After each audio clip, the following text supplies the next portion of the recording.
Can you take us through your outlining process? Sure.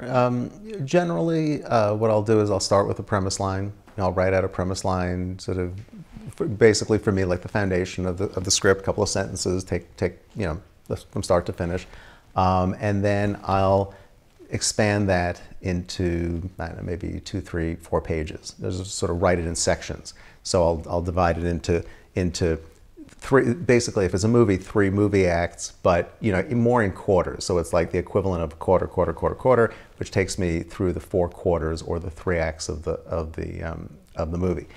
So I can keep it, because one of the things that happens when you start writing it, for me anyway, when I start writing out writing an outline in prose form, is that if you don't, for me, if I don't kind of stop writing at a certain point, you end up with, let's say your outline is 4 pages, you're writing it just outline in 4 pages. The first 2 pages may really only be the first quarter of your script, because you end up writing so much, and then you have to really, then ultimately you end up with kind of disproportionate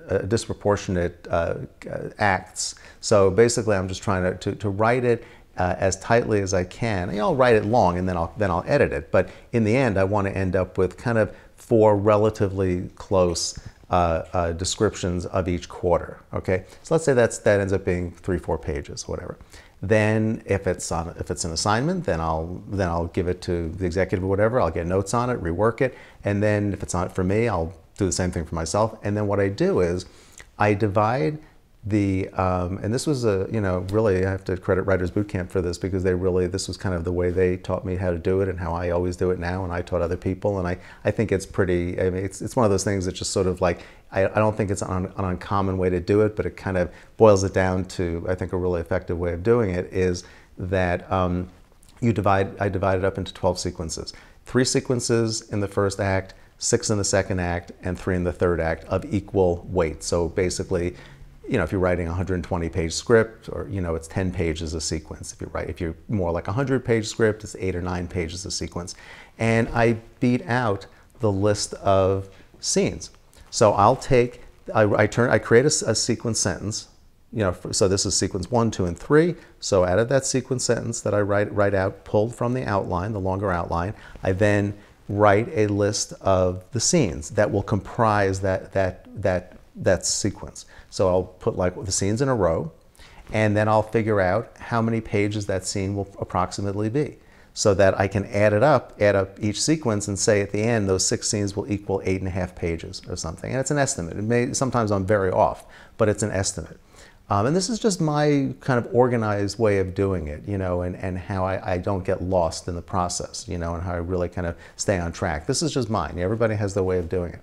And so I do that. So ultimately, you end up with basically 12 series of scene lists. So, and which should ultimately, when you add it all up, should equal whatever your desired page count is, 100, 105 pages, 120 pages, an estimate.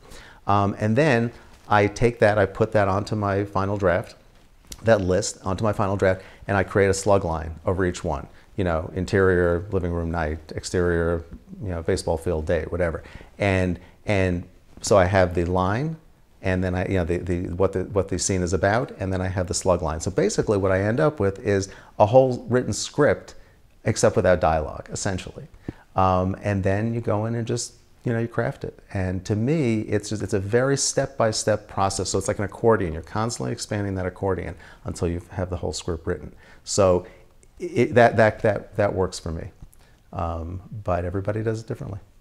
What about writers who say they don't do outlines? If they can do it, that's okay. More power to them. I look at like some of the Coen brothers movies, some of the great movies of our time, right? Amazing stories, incredible character, incredibly creative. Those movies are not all necessary. I don't know if they outline, but they don't feel as specifically structured as most movies you see. Some are, some aren't. I think they take, they're really brilliant. I think they're just able to, they're able to infuse their stories in their own world, in their own structure, for example.